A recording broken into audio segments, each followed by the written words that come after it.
Hi everyone, Danielle here. I'm doing an unboxing of Tesseract, a game by James Fernhaber, and it is a Smirk and Dagger Games game. So this I actually got in a trade, but I figured, it might still be interesting to some to see what is inside. So we have this open, and this is the rule book. It says here, a game for 1 to 4 players, 14 and up, and takes about an hour. It does have a diced tutorial, which I've been actually enjoying using. I'm not much of an app-based gamer, but I have found that this app in particular is actually extremely helpful in setting up a game. All right, I'm just going through these pages. And I don't know if there was actually a solo mode per se. As far as I know, when you do play solo, you are controlling 2 researchers. In this game, you play as researchers. And then here's the gameplay flowchart. Okay, we have some boards here. This is where your Tesseract will be stationed on. And then we have a primed area at the bottom of this board, which will help progress the game. This is a co-op game, by the way.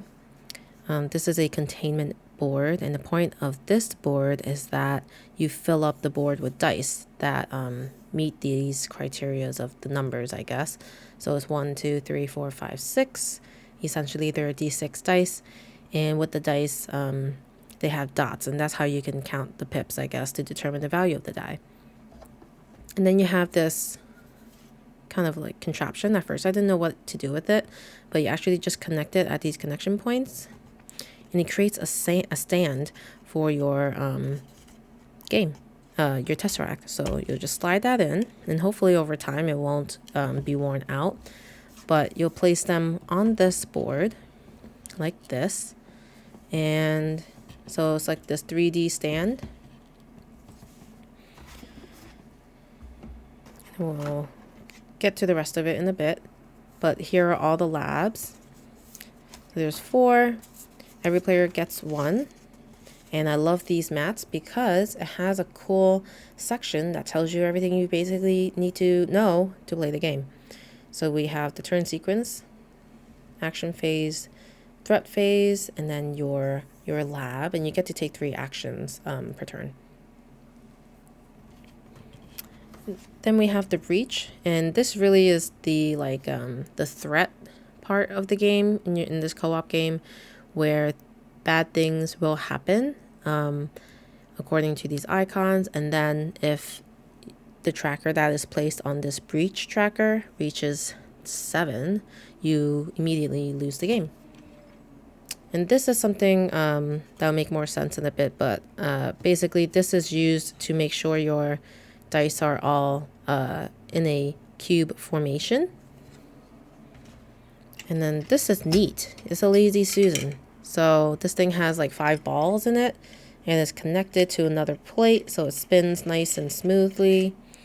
And then when you start the game, you set up with one of these 4 circles, and you just decide to place them. They're double-sided with different formations of the icons.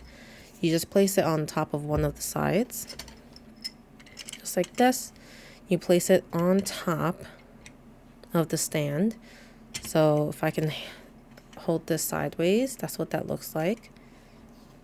And then you'll be able to turn it accordingly. So you'll lightly spin it a little bit, and you'll put dice on it. So we'll get to those in a second. These are your researcher cards. At the beginning of the game, you are randomly dealt 1 researcher, and they have unique abilities for you to use on your turn. So here are just some of the options.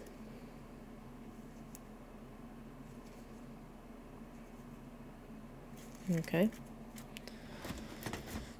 Then we have the cards. So there's a couple of different decks here. And they're levels, so this is like level 2 cards, level 3 cards. You basically get to upgrade them throughout your game. And they basically give you special abilities that you can do on your turn. So you could pretty much just put them here. Although, because these cards are sleeved, not all the cards will fit. So I have them in the bag. We have level 4 cards, which are pink. Then we have these other cards as well.